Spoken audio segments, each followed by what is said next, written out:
जय महाकाल।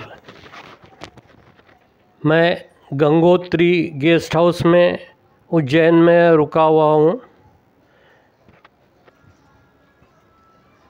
इस Gangotri guest house में करीबन 20 कमरे हैं। 10 नॉन एसी है शायद और 10 एसी कमरे हैं। यहाँ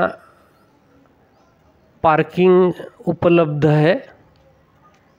इसके बाद में मुझसे इस 19 नंबर कमरे का जो कि एसी है, अंदर से आप रूम टूर करने वाले हैं। यह टॉयलेट है, अटैच लेड बाथ।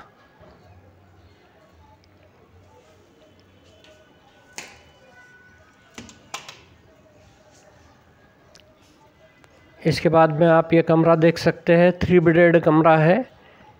इधर 2 बेड है और उधर 1 बेड है। एसी लगा हुआ है, टीवी है। इन सुविधाओं के साथ इस कमरे का किराया 1500 मुझसे लिया गया, जिसकी रिसीट मुहैया नहीं कराई गई थी। अभी आप इसका परिसर देख सकते हैं। यह गंगोत्री रेस्ट हाउस महाकाल मंदिर और महालोक कॉरिडोर के बिल्कुल नज़दीक है। 5 मिनट चलकर आप महाकाल मंदिर जा सकते हैं।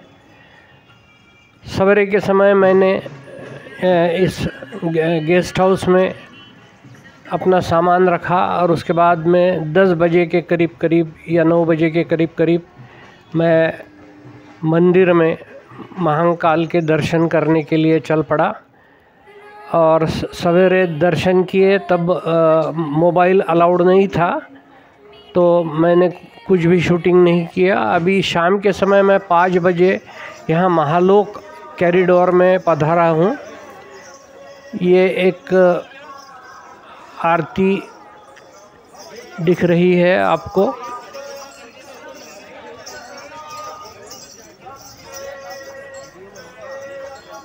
यहाँ पर 2 प्रकार के दर्शन होते हैं। एक 250 रुपये देकर जल्दी होता है और एक जनरल होता है, जिसके लिए कोई पैसा नहीं देना पड़ता। मैंने सवेरे बगैर कोई पैसा दिए करीब 20 मिनट में दर्शन किए। उसमें से 10 मिनट तो चलकर मोबाइल जमा करने का एक काउंटर है, आपके बैग जमा करने का एक काउंटर है, उसी में 10 मिनट चले जाते हैं। उसके बाद में लाइन में लगकर मुझे 10 मिनट से ज़्यादा नहीं लगे थे, क्योंकि आज भीड़ नहीं थी। वहाँ पर बहुत ज़्यादा भीड़ नहीं थी और मुझे कहीं भी रुकना नहीं पड़ा। और 10 या ज़्यादा से ज़्यादा 15 मिनट में मेरे महाकाल के दर्शन हुए सवेरे। अभी शाम को मैं ये कॉरिडोर देखने के लिए आया हूँ, क्योंकि शाम के समय अंधेरा होते ही यहाँ पर जो लाइटनिंग होती है, रोशनी होती है, उससे यह बहुत ही सुंदर नज़ारा दिखता है। अभी ये जो खंबे हैं, ये सब त्रिशूलधारी खंबे हैं और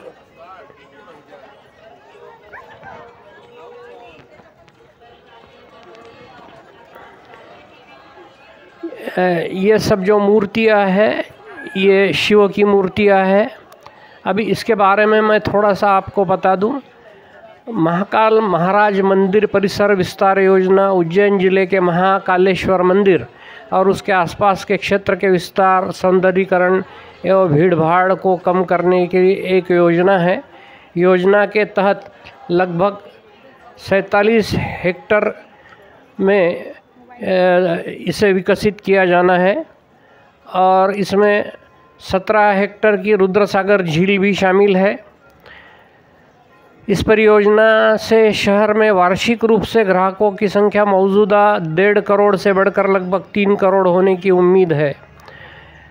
अभी विस्तार योजना के पहले चरण में आगंतुक प्लाज़ा है, जिसमें 2 प्रवेश द्वार है, एक है नंदी द्वार और दूसरा है पिनाकी द्वार। और आगंतुक प्लाज़ा में एक बार में 20,000 तीर्थयात्रियों के ठहरने की व्यवस्था हो सकती है जब ये बनेगा। शहर में आगंतुकों के प्रवेश और मंदिर तक उनकी आवाजाही को ध्यान में रखते हुए भीड़ भाड़ को कम करने के लिए एक संचलन योजना भी विकसित की गई है। एक 900 मीटर पैदल यात्री गलियारों का निर्माण किया गया है जो प्लाज़ा को महाकाल मंदिर से जोड़ता है, जिसमें शिव विवाह, त्रिपुरासुर वध, शिव पुराण और शिव तांडव स्वरूप जैसे भगवान शिव के संबंधित कहानियों को दर्शाते 108 भित्ति चित्र एवं 93 मूर्तियाँ हैं।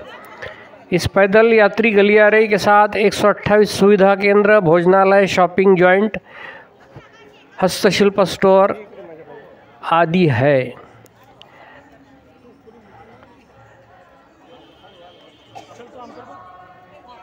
अभी आप इन मूर्तियों को देख सकते हैं, शाम का समय है। अभी अपार सांस्कृतिक मान्यताएं ऐसी है, माना जाता है कि मंदिर महाकालेश्वर द्वारा शासित है, जिसका अर्थ समय के भगवान यानी भगवान शिव।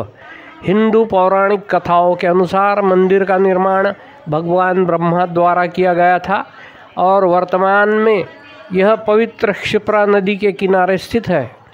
दक्षिण की ओर मुख वाला ज्योतिर्लिंग है ये।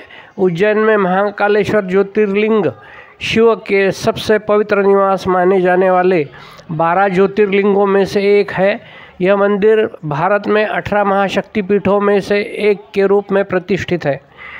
यह दक्षिण की ओर मुख वाला एकमेव ज्योतिर्लिंग है, जबकि अन्य सभी का मुख पूर्व की ओर है। ऐसा इसलिए है क्योंकि मृत्यु की दिशा दक्षिण मानी जाती है। दरअसल अकाल मृत्युहरणम सर्वव्याधि विनाशनम, अकाल मृत्यु से बचने के लिए लोग महाकालेश्वर की पूजा करते हैं। पुराणों के अनुसार भगवान शिव ने प्रकाश के एक अंतहीन स्तंभ के रूप में विश्व को वेधित किया, जिसे ज्योतिर्लिंग कहा जाता है। प्राचीन ग्रंथों में महाकाल मंदिर का उल्लेख भारतीय काव्य ग्रंथों में भी मिलता है।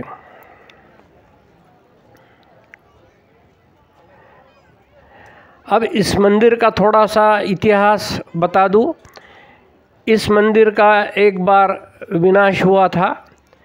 मध्यकाल में इस्लामी शासक यहाँ पूजा करने वाले पुजारियों को दान भी देते थे, लेकिन 13वीं शताब्दी में उज्जैन पर अपने आक्रमण के दौरान तुर्क शासक शम्स उद्दीन इल्तुतमिश द्वारा मंदिर परिसर को नष्ट कर दिया गया था। वर्तमान 5 मंजिला संरचना का निर्माण 1734 में मराठा सेनापति राणोजी शिंदे द्वारा मंदिर वास्तुकला की भूमिजा चालुक्य और मराठा शैलियों में किया गया है।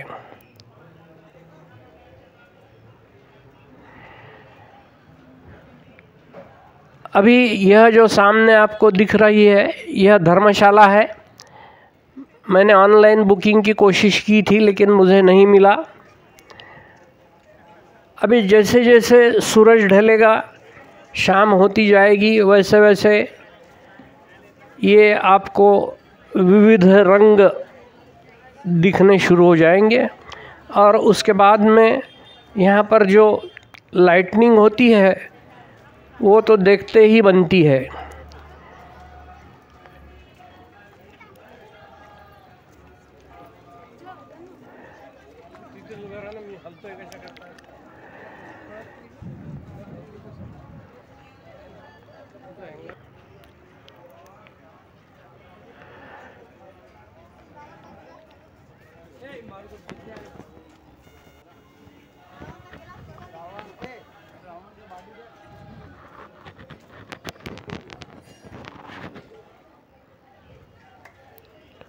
अभी यह रावण की मूर्ति है, जिसने पर्वत को अपने सर पे उठा लिया है।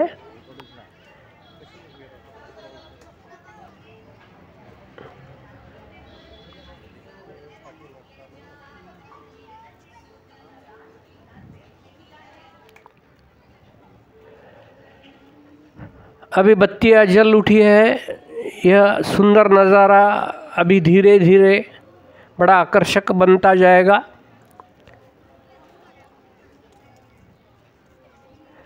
आकाश में अपने रंग बिखेरता हुआ सूरज, और ये जो मूर्तियाँ बनी हैं, बहुत सुंदर मूर्तियाँ बनी हैं।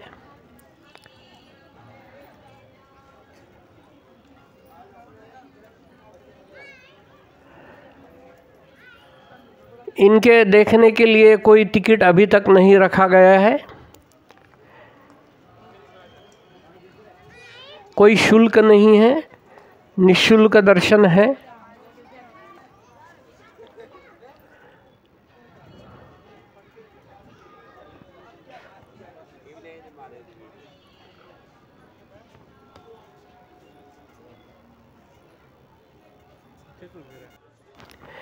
ये जो वीडियो मैंने हिंदी में बनाई है, ये आपको कैसी लगी, ये आप मुझे कमेंट करके लिख सकते हैं। इसमें कोई सुधारणा आप सूचित करना चाहते हैं तो वो भी आप लिख सकते हैं। मेरा ये 68वां वीडियो है। ज़्यादातर मेरे वीडियो पशु पक्षी वाइल्ड लाइफ से संबंधित है, टूरिज़्म से संबंधित थोड़े कम है।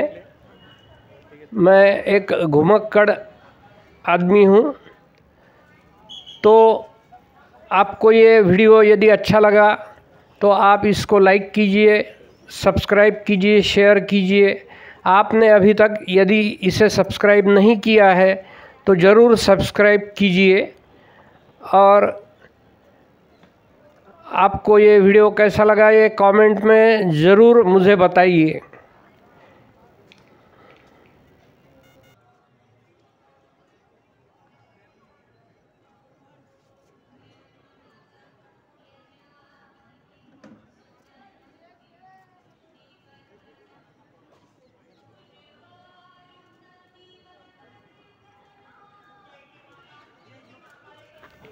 इन सभी खंभों पर त्रिशूल है। अभी यहाँ पर कुछ काउंटर्स है, जिसमें से एक भोजन प्रसादी का, निःशुल्क भोजन प्रसादी का काउंटर है। तो यह 5, 6 और 7 बजे तक वितरित होता है, और भोजन प्रसादी 9 बजे तक प्राप्त कर सकते हैं आप। ये आप उसके कूपन देख सकते हैं, ये निःशुल्क है। इसके बाद में ये जो अभी बत्तियाँ जल उठी है, तो इससे सौंदर्य अब और भी बढ़ गया है। अभी आप ये जो मूर्तियाँ देख रहे हैं, ये सप्तऋषियों की मूर्तियाँ है, और सप्तऋषि की मूर्तियों में लाल पत्थर और फाइबर रेनफोर्स प्लास्टिक का इस्तेमाल किया गया था। बताया जाता है कि एफआरपी से बनी मूर्तियों की उम्र 10 साल की होती है, लेकिन मध्य प्रदेश के उज्जैन में तेज आंधी की वजह से महाकाल लोक की 6 मूर्तियां खंडित हो गई थी। ये मूर्तियां सप्तऋषियों की थी, जिसमें 6 मूर्तियां पेडस्टल से नीचे गिर गई। इन मूर्तियों की ऊंचाई 10 फीट से 25 फीट के बीच थी। इन मूर्तियों को फाइबर रेनफोर्स प्लास्टिक से बनाया गया था। अभी फिर से ये मूर्तियां स्थापित की गई है। आप देख सकते हैं कि अभी ये ठीक ठाक है, टूटी हुई नहीं है।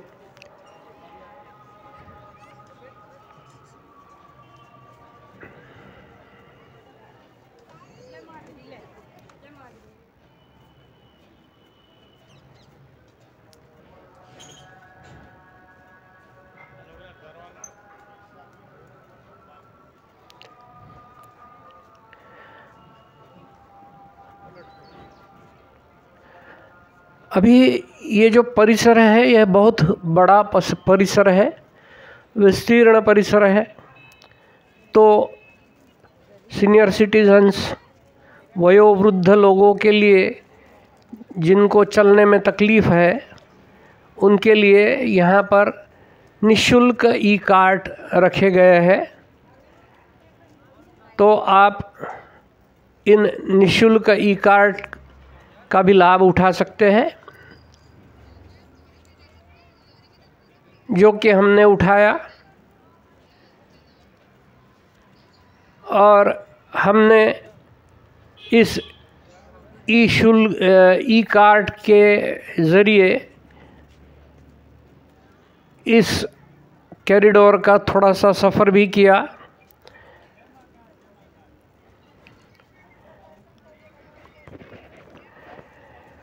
अभी हमने यह सफ़र दोपहर को या शाम को कह सकते हैं 5 बजे शुरू किया था। तो आप यदि हर मूर्ति को, हर कला को बारीकी से देखना चाहते हैं तो 3 या 4 घंटे का समय भी कम है। इतनी गज़ब की कलाकृति यहाँ पर की गई है और नक्काशी है, जो कि बारीकी से देखने के लिए आपको बहुत ही समय लग सकता है। तो 3 घंटे में भी जो हम देखते हैं तो बहुत दौड़ते हुए देखना पड़ता है, तब 3 घंटे में शायद ये कंप्लीट हो सके।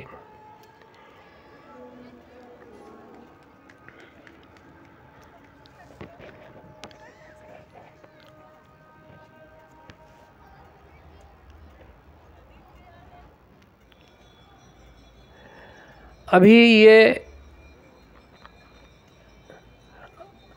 आप सुंदर दृश्य देख सकते हैं, जो दीवारों पे कलाकृतियाँ उकेरी गई है। कुछ शिवकालीन प्रसंग है, धार्मिक प्रसंग है जो दीवारों पे उकेरे गए हैं।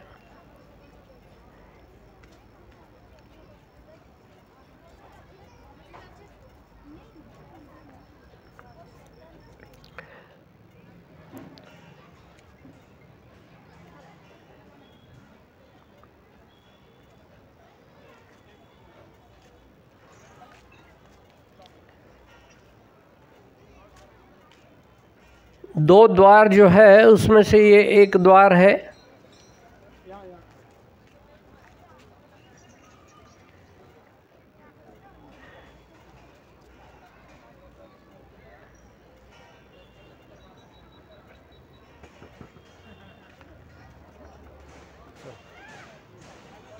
ये एक द्वार है।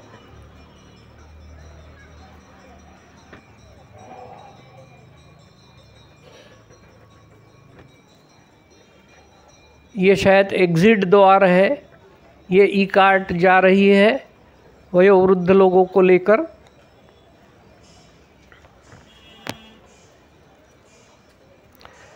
आप ये सुंदर नक्काशी देख सकते हैं, और ये दीवार पर की भी कलाकृतियाँ जो है, इन्हें यदि बारीकी से देखा जाए तो पता नहीं कितने घंटे लग सकते हैं,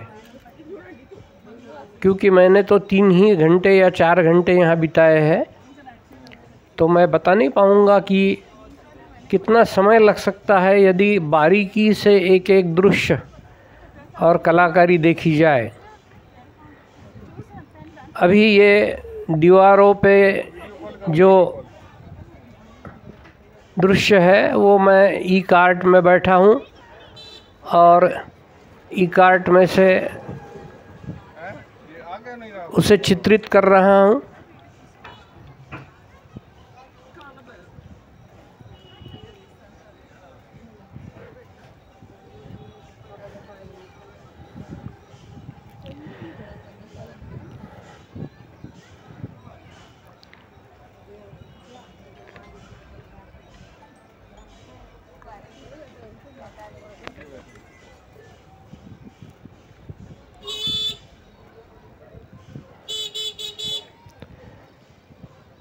ये आप देख सकते हैं कि सुंदर मूर्तियाँ।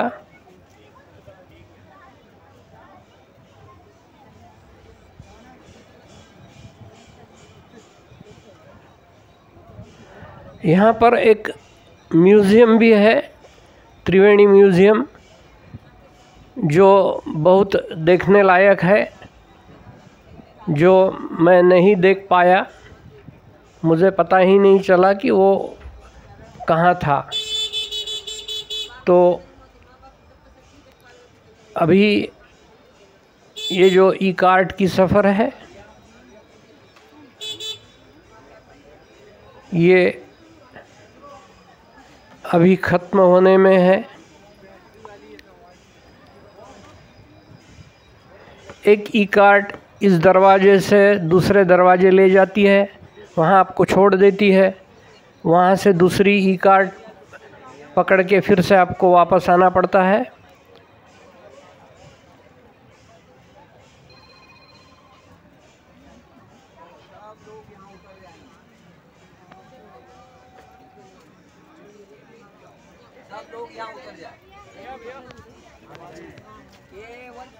यहाँ पर इस ई कार्ट का सफ़र समाप्त हुआ। अभी यहाँ पर स्पष्ट रूप से लिखा गया है कि ये जो इलेक्ट्रिक की गाड़ी है, ये दिव्यांगों और वयस्कों के लिए है। फिर भी दूसरे लोग इसमें चढ़ जाते हैं। अभी ये दूसरे बाजू की दीवार है, इस पर उज्जैन से संबंधित संतों के चित्र है।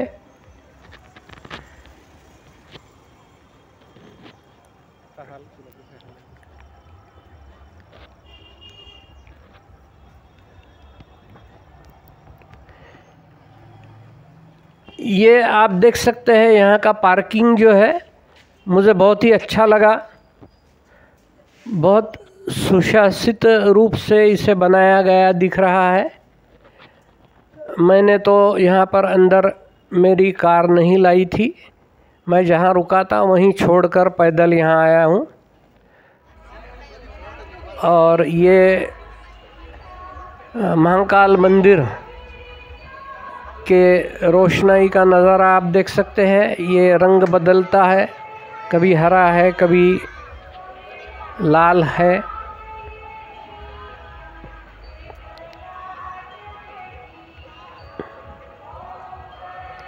बहुत सुंदर दृश्य है।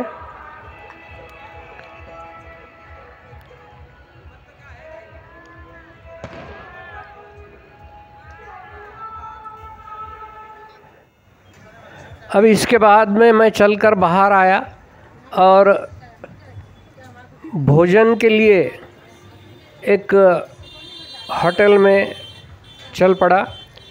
तो यहाँ की जो खासियत है दाल बाफले, तो मेरी इच्छा हुई कि आज मैं दाल बाफले खाऊं।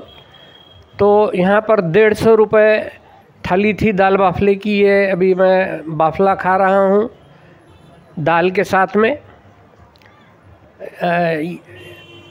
ये 150 रुपये की एक थाली होती है जिसमें 1.5 बाफला देते हैं वो आपको।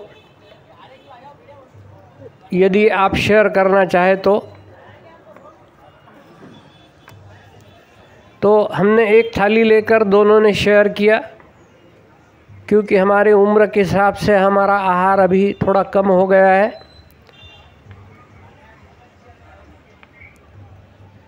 तो हमने यहाँ रात को जो डिनर किया उसमें दाल बाफलों का स्वाद चखा। उज्जैन नगरी के दाल बाफले। वैसे ये जो दाल बाफला है ये ठंड के दिनों में खाते हैं, धूपकालीन नहीं है। Thank you, bye bye.